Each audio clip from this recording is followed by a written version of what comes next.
제6장 무한한 성스러운 진리라는 장 그랬는데요. 이거는 이제 원경 스님이 번역한 거고 내가 번역한 건 뒤에 이름이 달라요.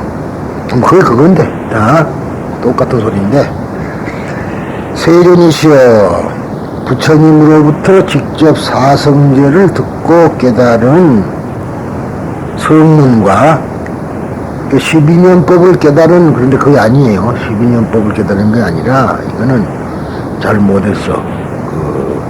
이 영각에게는 12년법을 설해 주어야 되는 것이지 12년법을 깨달은 보살이 되어버려요. 그러니까 그건 틀려. 그래서 이거는 사물에 말하자면은 그 사물을 보고 어떤 자연 현상을 보고 깨달았다, 그렇게 돼야 돼요.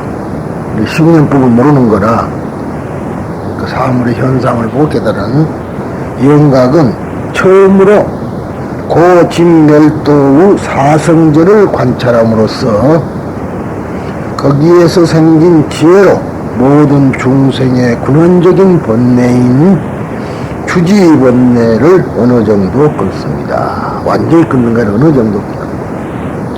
한편 이렇게 생긴 지혜로 중생이 끊어야 할 4가지 번뇌, 즉 사주지 번뇌를 없애는 지혜인 사단지와 그랬어요. 사단지. 근데 지자가 또 이것도 잘못됐네. 한문자가 틀렸어. 우리 현준이가 잘못해놨어. 이 지가 이것이 알지자예요. 사단지에서 손가락지가 아니고 단지 이러면 손가락 끊어버린다는 건데 그게 아니고 알지자라. 수행을 통해 얻은 공덕의 결과로서 성인의 지위에 오른 중표인 공덕 작증을 잘 알게 되어 고진멸도 사성제의 의미를 좀 더 깊이 있게 잘 이해하게 됩니다. 세존이시여, 아직 성문과 영각에게는 세간의 번뇌에 물들지 않는, 에게는 근데 여기서는 벌써 이것도 틀리고, 에게는 세간의 번뇌에 물들지 않는 지혜인 출세간 상상지가 없지만 그들이 수행을 계속함으로써 점점 도지, 도종지, 일체지, 일체종지인 사지를 갖추게 됩니다. 4가지 지혜를 갖춘다. 도지, 도종지, 일체지, 일체종지. 또한 사성제를, 이 사연이라고 해도 사성제라고 원래 사성제를 직접 점점 깊이 이해하게 됩니다. 이와 같이 점점 사지와 사성제를 닦아 나아간다면 반드시 부처님의 최고 지혜인 출세간 상상지에 이르러 갈 것입니다. 세존이시여, 부처님께서 증득하신 지혜를 금강, 즉 다이아몬드에 비유하는 것은 그것이 최고 절대지혜인 제1이지라는 의미입니다. 왜 금강지라 그러느냐면 다이아몬드는요 모든 쇠 중에서 제일 강해. 그래서 번뇌를 잘 잘라낼 수 있다는 비유입니다, 이게. 그래서 금강반야바람을 따도 말하자면 지혜의 완성인데 금강과 다이아몬드와 같은 그러한 것으로서 번뇌를 끊는다. 그래서 그게 이제 금강이라 그렇게 된 건데 여기도 마찬가지입니다. 그래서 제1의지 이 책이라고 되는 것이 전부 한문자가 다 틀려놨네요. 세존이시여, 성문과 영각이 아직 근본 번뇌의 무명주지를 끊지 못한 상태에서 처음으로 사성제를 관찰함으로써 얻게 된 지혜를 가지고는 결코 절대의 진리를 관찰하는 지혜인 제1의지가 되지 못합니다. 그러니까 무명주지가 있는 이상은 제1의지가 되지 못한다는 그런 얘기입니다. 세존이시여, 그러나 성문과 영각은 원래 제1의지가 다르지 않는 무의의 성제지로서 모든 주지번뇌를 끊어가게 됩니다. 세존이시여, 열애은공 정변지신 부처님께서 깨달으신 지혜는 모든 성문과 영각이 얻은 지혜의 경지와 같지 않습니다. 부처님께서 깨달으신 지혜는 성문과 영각의 지혜와는 다르다. 즉 부처님은 모든 차별성을 뛰어넘어 절대 하나인 진리의 세계를 권한한 지혜인 불가사의한 공지로서 일체 모든 번뇌의 덩어리를 끊습니다. 만약 성능과 영각이 일체 모든 번뇌장을 쳐부순다면 그는 최고의 지혜를 얻게 됩니다. 이것을 바로 부처님께서 증득한 지혜인 제1이라고 합니다. 그러므로 성능과 영각이 처음으로 사성제를 관찰함으로써 생긴 지혜는 완전한 지혜가 아니고 최고의 완전한 지혜인 안욕따라 삼략삼보리로 향해 나가는 지혜라고 합니다. 세존이시여 본래를 완전히 제거한 성의 의미가 일체 모든 성능과 영각에게는 해당되지 않습니다. 왜냐하면 성능과 영각은 아직 수행 중에 있기 때문에 부처님과 같은 무한한 공덕을 성취하지 못했고 겨우 조금밖에 공덕을 닦지 못했습니다. 그러나 감히 성자를 붙일 수는 없지만 그래도 범부와 구별하기 위해서 사성이라 부르기도 합니다. 감히 못하지만서도 그러나 범부와 구별하기 위해서 성이라는 이름을 붙였다. 그러나 원래 사성제는 부처님께서 깨달은 경지일 뿐 성능과 영각이 깨달은 경지의 법은 아닙니다. 또한 성능과 영각이 닦은 공덕으로도 미칠 수 없습니다. 세존이시여 이 사성제의 진리는 열의 응용 정변이신 부처님께서 최초에 깨달아 증득하셨습니다. 이 사성제는 부처님이 이 세상에서 맨 처음에 깨달으신 것이다. 그런 영의 단단한 발껍질과 같은 무명에 가려진 세간의 중생들을 위하여 부처님께서 아낌없이 전부 보여주고 설하셨습니다. 그렇기 때문에 성스러운 진리라고 하는 것입니다. 그래서 여기서 출생한 상상이라는 것은 이렇게 아다시피 깨달음을 얻은 최고의 지혜, 즉 부처님의 지혜만을 출생한 상상기라 그런다 그랬고요. 여기 와서 무명각장세계, 즉 무명이라는 번뇌 알 껍질에서 덮여있는 세간, 즉 각은 껍질이라는 뜻이니까. 그런데 이렇게 이제 말을 하니까 자칫 잘못하면 무명에 뭐가 지혜가 가려져 있고 싸져 있는 일로 그렇게 착각을 하기 쉬워요. 그러죠? 그게 아니죠.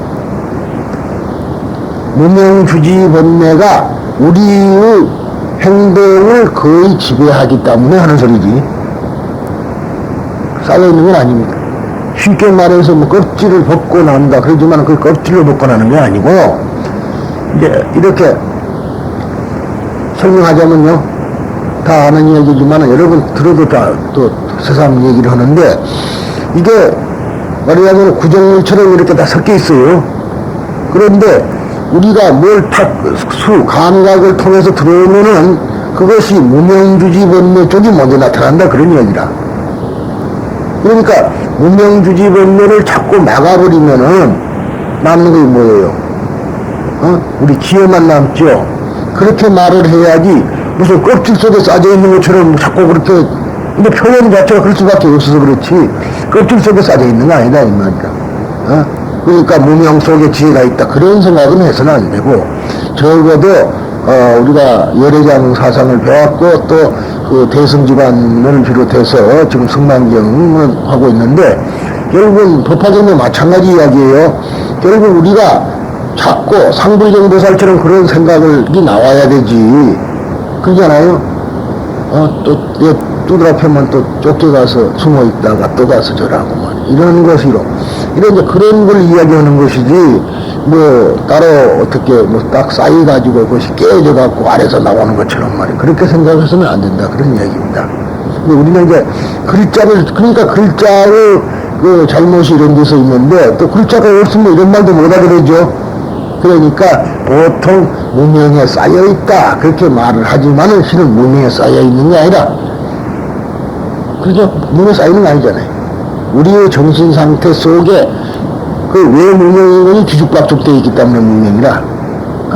그런데 그 중에서 무명이 더 많다는 얘기예요.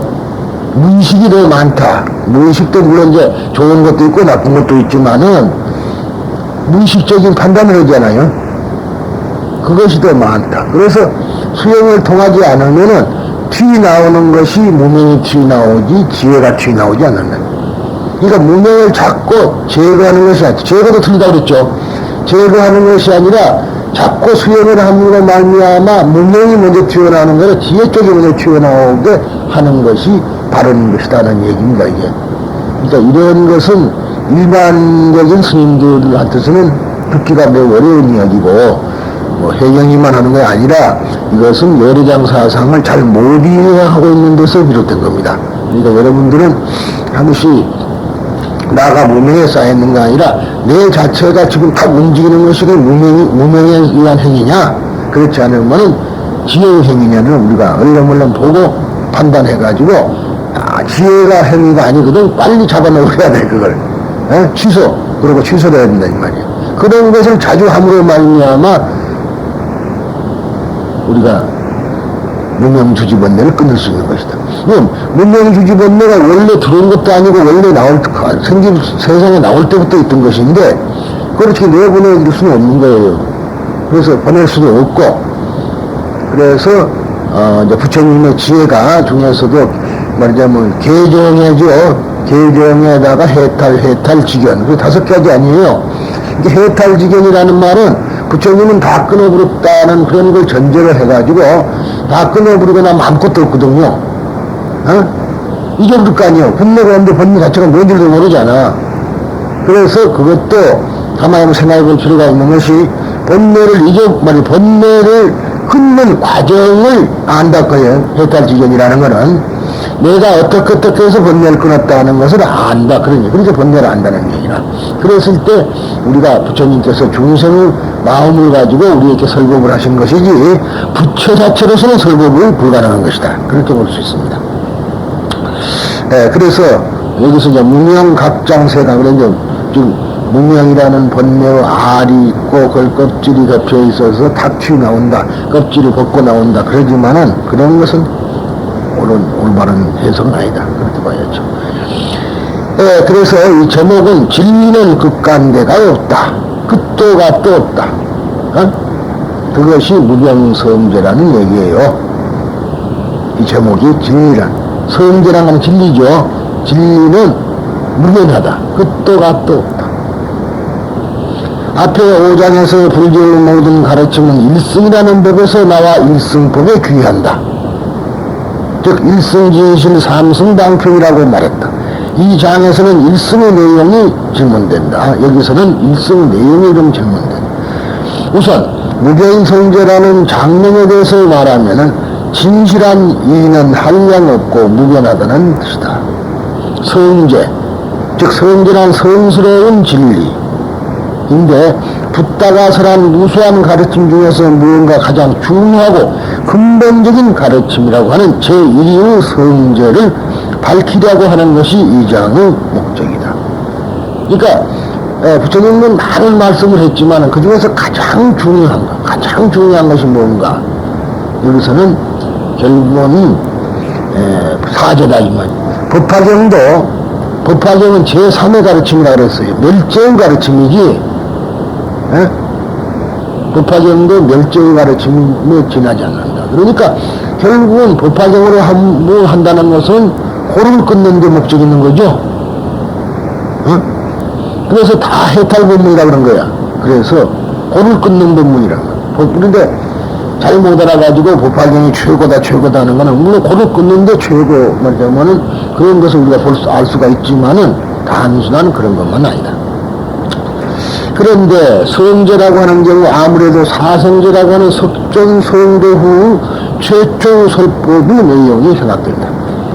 거기에 설해진 4가지의 성스러운 진리야말로 불교의 기본적인 입장을 나타낸 것이며 우리들의 인생에 대처하는 존재 방식을 제시한 본연의 자세를 제시한 것이다. 즉 존재 방식이 본연의 자세. 이 사성제의 가르침은 사제, 최승의 법, 재불이 칭찬한 교설이라고 하고 연기심신법과 더불어 석조의 근본 교설이라고 한다.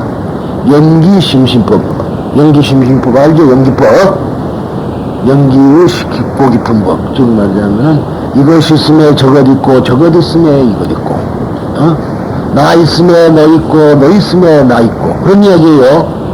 나만 존재하지 않는 거야.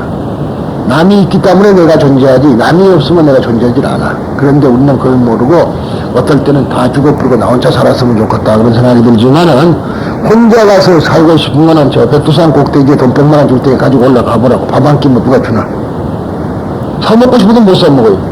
그러지 않겠어요? 있으면 사 먹지.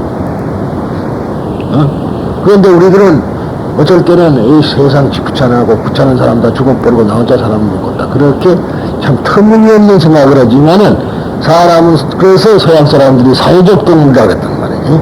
사람이라는 거는 사회적 동물, 즉 사회에서 더불어 사는 것이다. 그렇다면은 사제 최승법이란 무엇인가에 대해 지금부터 우선 그것에 대해 해설하기로 한다.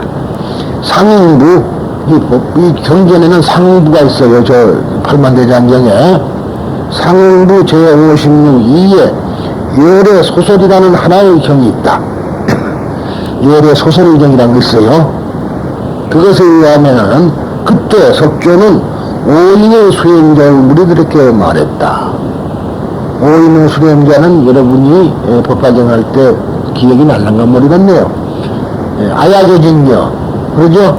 그 다음에 마가섭이 아니에요. 그거는 아야조진녀가 좀 대표자가 되어 있는데 아설씨, 이러한 사람들을 가리킨 겁니다. 그러니까 이제 마승이죠. 그래서 5 비구를 말한 거예요. 이제 부처님을 따라다니는 사람이 있었죠. 함께 수도한 사람. 그래서 언제 헤어졌냐 그러면은 부처님이 목욕을 하고 우유를 받아 먹는 걸 보고 타락했다. 우유 먹었다 이거야. 타락했다. 그래서 그 인도 그 원래 불교가 아니라 브라우만교는요 절대로 젖을 안 먹어, 우유를.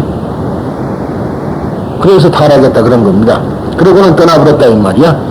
그랬는데 부처님께서 붓다가야 보리수나무 아래서 깨달음을 이루시고 누구에게 법을 설할까 하다가 결국은 그 사람들이 그 녹야원에 있다는 걸 알고 녹야원까지 찾아갔다 그러니, 그래서 이제 보면은 서로 바루를 받아줬거나 옷을 받아줬거나 받아주지 말자 그렇게 했는데 부처님 고타마가 타고 오니까 자기들도 모르게 벌떡 일어나서 바루하고 옷을 받았단 말이지. 그래가지고 거기서 설법을 처음 시작한 것이 사제의법문이에요. 사제의법문과 영지법이라. 그런데 그래서 여기는 5 비구, 즉 5인의 수행자들에게 무리들에게 말했다. 비구들이여, 출가자는 이 2가지의 극단에 친근해서는 안 된다. 그 2가지란 어떠한 것인가? 온갖 욕망에서 쾌락의 생활에 빠진다는 것은 하열하며 야비한 것이다. 그것은 범부가 하는 것이고 성스러운 것은 아니며, 범부가 하는 짓이고 성스러운 것은 아니며, 참다운 목적에서 모아 무익한 것이다. 또 그는 지금 극히 지금 우리가 쾌락을 말한 거예요. 다음 반대. 또 스스로 육체적인 피로와 소모에 빠진다는 것은 괴롭고 성스러운 것이 아니고 참다운 목적에 있어서 무익한 일이다. 무익한 일이다. 그러니까 고행도 해서는 안 되고 고행도 치우쳐서는 안 되고 쾌락에도 치우쳐서는 안 된다. 열에는 이 비구들이여, 열에는 이 2가지의 극단을 버리고 중도를 깨달았다. 근데 중도라는 것이 말이죠, 우리가 할 때 중도라 그러니까 그러면은 극과 극의 사이, 중간, 그것을 중도라고 생각하면 안 돼요. 무엇을 말해? 그리고 중용, 유교에서 말하는 중용은 그 중간을 이야기하는 겁니다. 그러나 여기서는 그런 뜻은 아니고 어디까지나 양쪽에 치우치지 않는 것이 도에 맞다, 그런 소리예요. 맞을 중자라 그랬죠, 제가. 중풍은 맞을 중이죠. 그것이 어디가 가운데 중자예요. 중간 바람이 아니잖아. 바람에 맞았다. 그러니까 도에 꼭 들어맞는 것이라는 것은 양쪽을 버린다. 그래서 양쪽을 버리면은 양쪽을 다 볼 수 있다는 논리가 천태정의 논리, 천태대사의 논리인데, 이것을 우리가 뭐라 그러냐면은 쌍차 쌍조라 한다. 쌍차 쌍조. 서로를 가린단 말이야, 차이를. 두 개를 다 가려버리면 두 개가 들다 볼 수 있다. 그런 진리가 중도의 진리라. 그러니까 중도 그러니까 보통 사람이 중도파 그러니까 말이죠. 중도파가 있어요. 말하자면은 그러니까 그거는 이것도 저것도 아닌 중간. 어찌 보면 제 오열. 여러분 오열이란 거 아세요? 그런 말 해방도에 많이 들어봤죠. 공산주의, 오열. 말하자면 이것도 저것도 아닌 또 하나의 숫자를 보고 오열이라 그래. 그래서 거의 오열이라면은 말하자면은 혁신파도 아니고 또 보수파도 아닌 그런 것을 제5일이라 그렇게 말한 겁니다. 그래서 우리가 이 중도라는 말을 잘 이해해야지 중도를 잘못 이해하면은 가운데 길이 돼요. 이게 그때 내가 한번도 설명을 했지만은 근자는 대로행이다. 왜 큰 길로 걸어가야 돼? 나의 행동을 떳떳스럽게 남에게 보여줘야 된다. 소리에 그 대로행이. 아무도 그걸 우스꽝한 길을 가려면은 어때요? 남이 안 보니까 별짓 다 하잖아요. 할 수도 있어. 한다는 게 아니라, 고살님들 지금 요즘 사람들은 버스 가는데 손잡고 다니고 껴안고 있는 사람도 있더만. 우리 시대, 나는 노노세대고 여러분들은 노노세대는 아니지. 노세대죠. 그래, 안 해요? 50이 넘어버리면 노세대라. 요즘은 60이 넘으면 노노세대라 그러더라고. 그런데 그 세대 때 말하자면은 만약의 경우 연애를 했다면은 큰 길에 손잡고 못 다니고 골목길은 잡았을 것이다. 그런 얘기라. 그건 무슨 말이야? 우리의 행동을 떳떳스럽게 못한다는 뜻에서 분전한 대로행이다. 그랬단 말이죠. 그러니까 그 전에 우리나라에도 이제 조광조의 그때 시대에 중종 때 말이죠. 조광조라는 유명한 그 전에 그쪽도 나왔었죠. 텔레비에서 한번 조광조 나왔는데 그때 속권의 사건이라고 있었어요. 속권이라는 사람이 몽골이 여진족인데 여진이 쳐들어왔었거든. 그래서 육진은 이제 지키고 있었지만은 육진개척은 원래가 세종대왕 했지만은요. 그 뒤에 이제 종로에서 내려와서 그쪽을 쳐들어오니까 이제 그때 갔는데 문간이 우위가 아니라 언제나 문간이 우위고 문간은 아래란 말이죠. 우리 양반인데 동반 서반 있었잖아요. 동반은 그것이 이제 어석이고 무간이고 서반은 이제 문간인데도 언제나 문간운이다. 그래서 문간이 상장운이 돼요. 상장운이 되고 무간이 부장이 된다 이 말이야. 전투는 무장이 하는 건데 그렇게 꾸며놨어요. 지금은 이제 대부분 국방장관은 군대를 갔다 온 사람들이 많이 하는데 초기에는 군대를 안 갔다 온 사람도 국방장관을 했어요. 우리가 4.19 때만 하더라도 현석고 씨가 국방장관 했죠. 또 그 전에 이기문 씨도 했죠. 그런 식으로 했는데 지금은 이제 국민 개병제가 돼가지고 누구나 다 군대를 갔다 왔잖아요. 거의. 요새 안 갔다 왔다고 이제 시비거리가 많이 있는데 그래서 갔니 안 갔니 그러고 지금 또 상처기를 주고 난리가 났는데 근데 김영삼 씨는 뒤로 가버렸어. 완전히 이제 물러서버렸잖아요. 거의 이제 나오지도 않아요. 거의 이제 이회창이 나오고 그러지 지금 필요 없어요. 그러니까 참 정치의 말하자면은 말로란 것이 참 비참해요. 기생 말라진 것하고 정치꾼하고 똑같아. 그잖아요. 그때만 깜짝하다가 그거 딱 나오면 그거 끝나면은 자기 인기 떨어지면 그만이라 언제고. 요즘 사실 얘가 싸울 대상이 안 되잖아. 김대중이만 군인 안 갔다 가지 김영삼이 군인 안 갔다서 말도 안 했는데 이제 필요가 없어졌다 이 말이야. 그거는 김영삼 군인 안 갔어요. 25살부터 국회의원 해갖고 안 갔거든. 그런데 아무튼 25살까지 안 갔다는 것도 문제가 있잖아요. 다 가야 될 때 시대에. 그러니까 그런 걸 우리가 볼 때도 이미 참 정치라는 야박한 것을 우리가 느낄 수 있는데 아무튼 우리들은 이러한 그 중도 사상을 제대로 알아야지 되지 중간쯤 된다 해서는 절대 안 된다는 말을 한 겁니다. 이렇게 중도는 도에 꼭 들어 맞는다 그런 뜻이죠. 그래서 중도를 깨달았다. 이 중도야말로 보험부에게 눈을 뜨게 하고 지혜를 낳아 영원한 평안과 정지와 올바른 깨달음과 열반에 도움이 되는 것이다. 비구들이여, 그렇다면 열애가 깨달은 보험부의 눈을 뜨게 하고 지혜를 낳아 영원한 평안과 정지와 올바른 깨달음과 열반에 도움이 되는 중도란 도대체 어떠한 것인가 하면 그것은 여러 가지의 부분에서 된 성스러운 실천도이다. 즉 팔정도라는 말이죠. 바른 견해, 바른 사유, 바른 말, 바른 행위, 바른 생활, 바른 노력, 바른 생각, 바른 정신 통일이다. 그러면 이제 바르다는 것은 또 무엇이냐 하는 문제가 돼요. 뭘 바르고 무엇이 안 바르냐는 얘기나, 그러면 이제 여기서 연기심신법이 바르다는 거예요. 바른 견해를 가진다. 모든 것은 다 연기에, 인연에 의해서 일시적으로 드러난 현상이라는 것을 아는 것이 바른 견해라. 그것을 알면은 번뇌가 사라진다. 번뇌가 없죠. 그것을 발전시킨 것이, 바른 견해를 발전시킨 것이 반야부라, 반야부요. 반야부 하죠. 색즉시공 공즉시색, 그것이 바로 연기법을 얘기한 거거든요.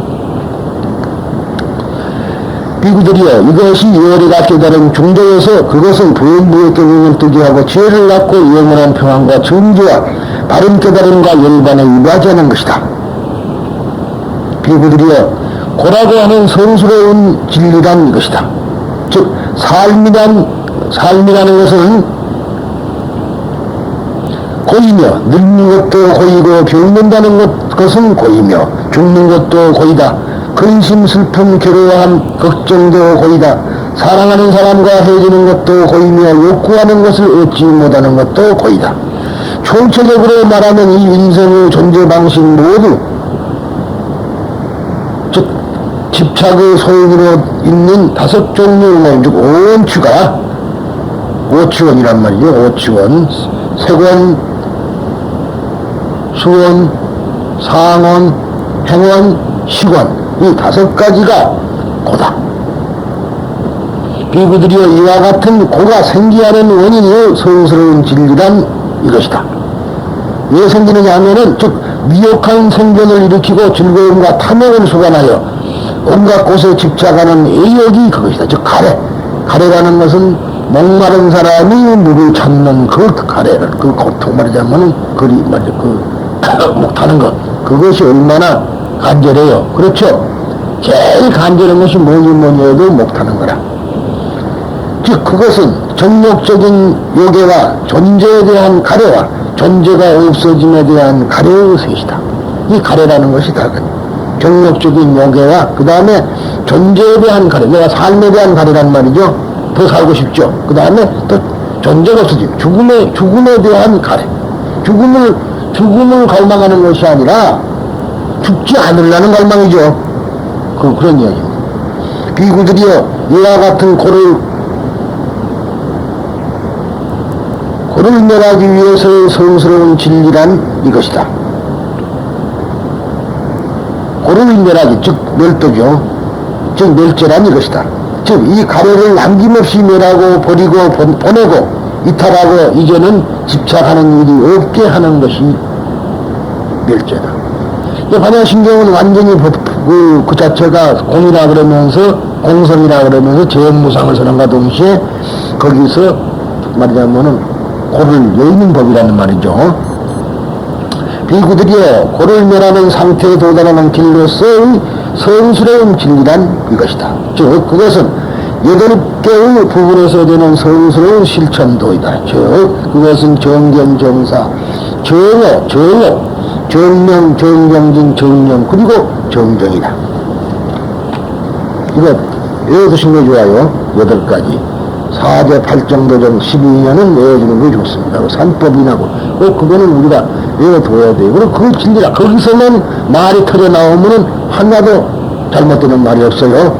사성제하고 8정도, 그 다음에 12년, 그 다음에가 삼법인입니다. 비구들이여 고우 소용스러운 진리는 이것이다. 지금까지는 듣지 못했던 법에 대해 나에게 보는 눈이 생기고 지식이 생기고 지혜가 생기고 명지가 생기고 광명이 생겼다. 비구들이여 고의 소용스러운 진리는 충분히 알아야만 한다. 지금까지는 듣지 못했던 법에 대해 나에게 보는 눈이 생기고 지식이 생기고 지혜가 생기고 명지가 생기고 광명이 생겼다.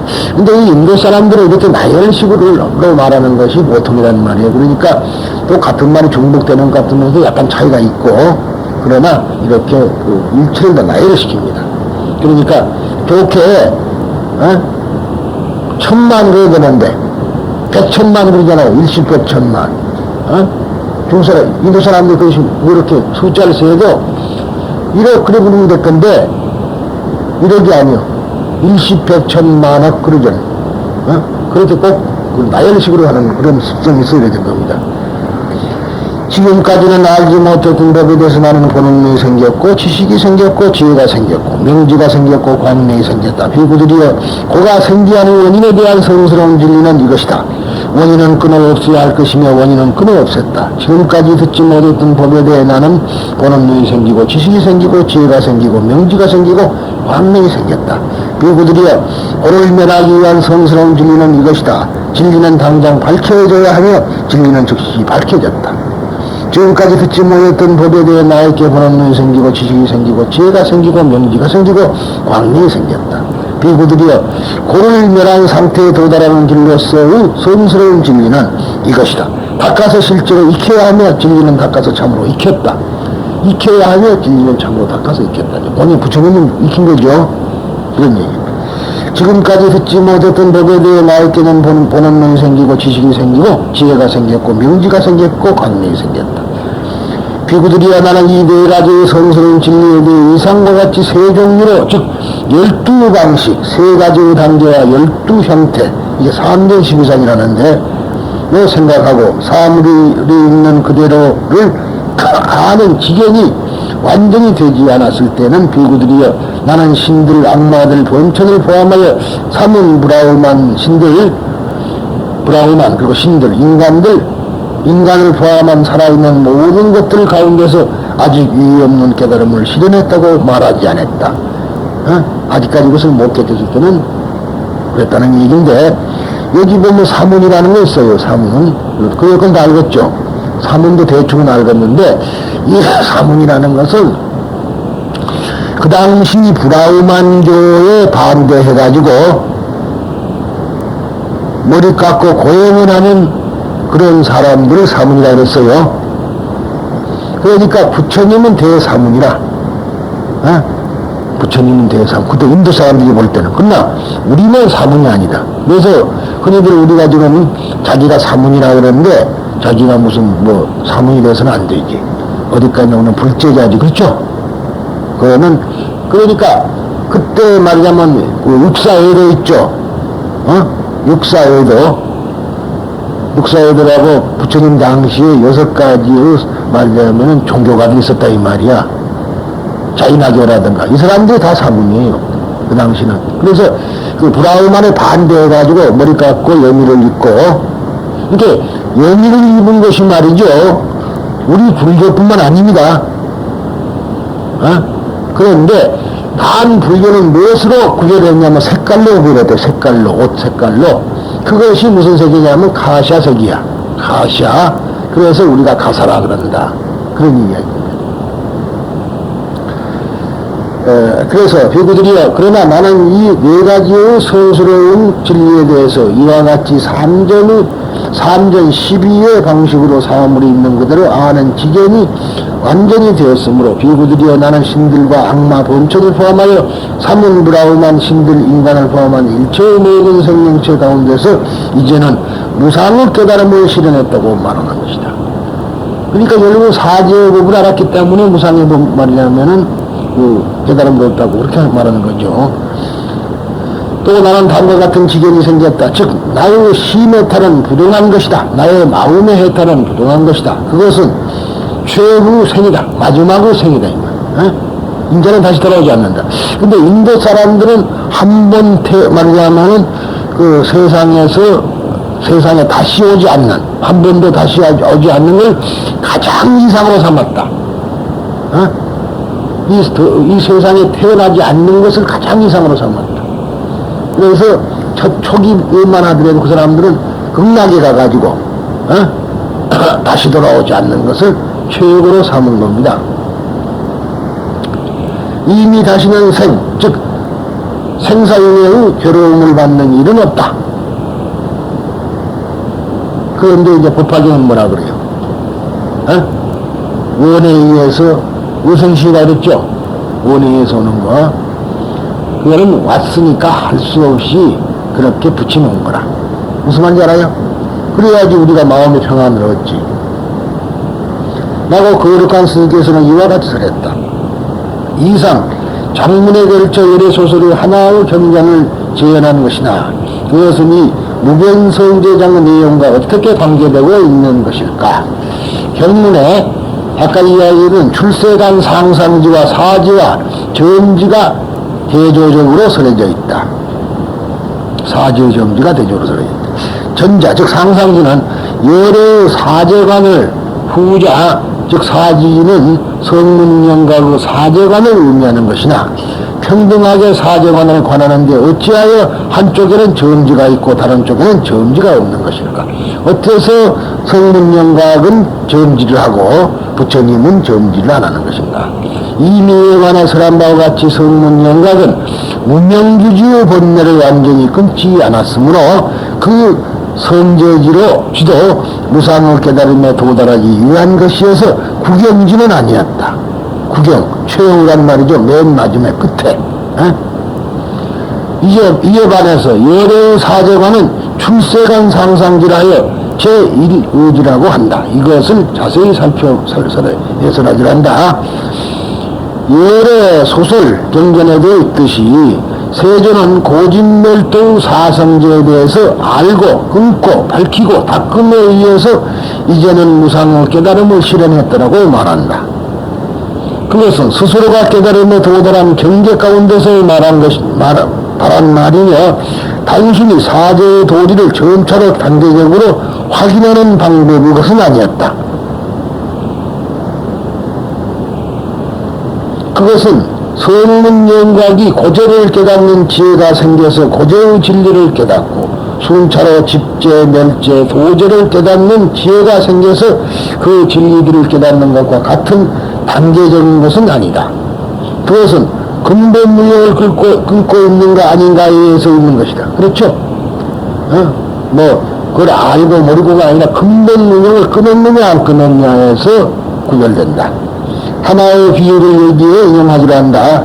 우리들은 고진멸도의 네 가지 진리에 대해서 잘 이해할 수 있으나 그 이해는 때때로 단순한 인식에 머물고 구체적인 행동으로까지 이해하지 못하는 경우가 많다. 어느 나그네가 넓고 넓은 들판을 여행하고 있었다. 연일 염천이 계속되어 뜨거운 하늘이란 말이죠. 불타는 하늘, 뜨겁다. 목이 마를 대로 말라버려서 더 한 발자국도 전진할 수가 없었다. 어느 쪽을 봐도 한 방울의 물도 없었다. 그 나그네는 미친 듯이 주위를 둘러보다가 간신히 하나의 우물을 발견했다. 나그네는 물이다 하고 외쳤다. 그렇지만 그 나그네는 그것만으로는 목마른 것을 치유할 수는 없었다. 이 비유는 우리들에게 다음과 같은 것을 가르쳐주고 있다. 즉 나그네가 물이다라고 말하고 물을 보기만 해서는 목을 죽일 수 없었으며 실제로 물을 마셔야만 갈증도 먹는 것이다. 여기에 문제로 하고 있는 네 가지의 진리도 다만 가르침으로써 아름다운 게 머물고 있는 한 그것을 밝혔다고 하는 실감은 생기지 않는다. 그렇죠? 아는 것 같고는 안 돼. 물을 마셔봐야 갈증이 그만이냐면 먹는 거 아니에요. 그러니까 우리들은 머릿속으로 아는 것으로서는 안 된다. 진리의 가르침은 스스로 일상생활 속에서 실행에 옮겨져야만 참으로 그 가르침이 생생히 살아난다. 그것은 마치 이 나그네와 같은 것이어서 진리의 물은 이것을 자신의 손으로 퍼서 마셔야만 감로의 물인 줄 아는 것이다. 일상생활에서 이것을 못 느끼면 소용이 없다.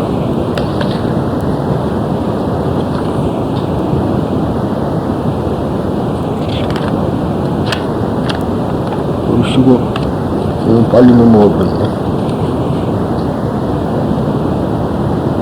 이것이, 왜 이런데요? 너무 빨리 가버렸죠? 30분, 40분밖에 안 하는데. 성문명각은 과연 사성제의 실을 깨닫고 사제관을 충분히 갖추고 있을까? 그러나 그것은 아직 얕은 지혜로서 진리를 공진한 부처님 예료 구경지 상상지에는 비교할 수가 없다. 그러나 불례례가 고이며 집이며 멸이며 도의자라고 자기의 깨달음은 내경에서 네 가지의 진리를 나타낸 교설이 있고서야 성문명각 그리고 우리들 일체 중생도 그 가르침에 따를 수 있는 것이다. 왜냐하면 문영본내에 미혹한 우리들에게 주어지고 나타내시는 부처님의 큰 자비가 있어야만 가능하다. 이것이 우리에게 내려진 부처님의 말하자면 큰 대자비라 그런 이야기죠. 이게 뭐 부처님이 대자비라 그러니까 부자를 만들어주고 그런 것이 아니라 사실은 마음의 부자를 만들어주는 거 아니에요? 그런데 우리들은 꼭 뭐 물질적인 부자는 부자로 생각하고 육체적인 고통을 고통으로만 생각하는 것은 잘못이라 실질적으로 육체의 고통도 고통이지만 마음의 고통은 더 심한 거 아닙니까? 불교의 가르침에 오직 사물의 도리를 보고 아는 것을 견도라 한다. 사물의 도리를 보고 아는 것을 견도라 한다. 그 견도에 들어가 그 위에서 수도 무학도로 나가가는 것이지만은 이 견도에 들어간 것에 만족하고 그 이상의 전진을 하지 않음에 대해 강력히 분개한다. 도리를 아는 것은 쉬운 게 아니다. 그게 수도를 하고 또 무학도로 들어간다. 무학도. 무학도가 수학무학을 때 배웠죠? 무학은 맞아 다 배워버리고 이제 배울 것이 없는 사람의 무학도. 그 의미에서는 참으로 선자라고 하는 불교에게만 타당하다고 말하지 않으면 안 된다. 열의 소설의 네 가지의 성스러운 진리에 대해 사물이 있는 그들을 아는 지견이 완전히 이룩되지 않는 가운데서는 자기는 무상의 깨달음을 실현했다고는 말할 수 없다라고 하지만 이 자각이야말로 중요하며 우리들이 크게 의미할 점이라고 생각한다. 아까 그 처음에 본문에도 나왔죠. 뭐냐면 성자라고는 말할 수 없지만은 다만 중생의 비교에서 좀 낫다 해가지고 성자란다 그랬죠. 그러니까 우리들이 알아하는 성자라는 이유가 그겁니다. 진리를 진리 그대로 아는 지견을 여실지견이라 한다. 그 지혜는 금강석에 비유된다. 이것은 인간의 마음속 깊이 있고 빛나는 불성을 뒤엎고 있는 근본 본래를 끊어버린 참다운 지혜를 금강석이 빛나는 것에 비유한 것이다. 그러니까 우리가 여기서도 또 이야기가 풀려졌죠. 말하자면은 인간의 마음속 깊이 있고 빛나는 불성을 뒤덮고 있는 근본 본래라 뒤덮고 있다 그랬는데 저는 지금 뒤덮고 있는 게 타당하지 않다 그랬죠. 더 많이 차지하고 있다 소리지. 그리고 우리가 그래서 무명이 행을 했단 말이죠. 무명이 행을 해서 그것이 무명식이 됐다 그랬죠. 그 판단력이 이렇된 거라. 그러니까 우리들은 이러한 그 무명행 이것이 워낙 우리 판단력의 기준이 돼 있다 이 말이에요. 그러니까 화내지 않는 일도 화내서는 안 된다는 걸 알면서도 무의식적으로 나는 거 아니에요. 무의식적으로 나고 내가 화를 냈다면 다음에 한다 이 말이에요. 화내면서 화낸다는 거 아는 사람 없어요. 다 튀 나오고 난 뒤에 아차 내가 더 화냈다. 그럴 때는 사정없이 거둬들이 부려야 돼. 그걸 빨라야 돼요. 그걸 빨리빨리 하면 나중에는 그것이 안 나온다 이 말이에요.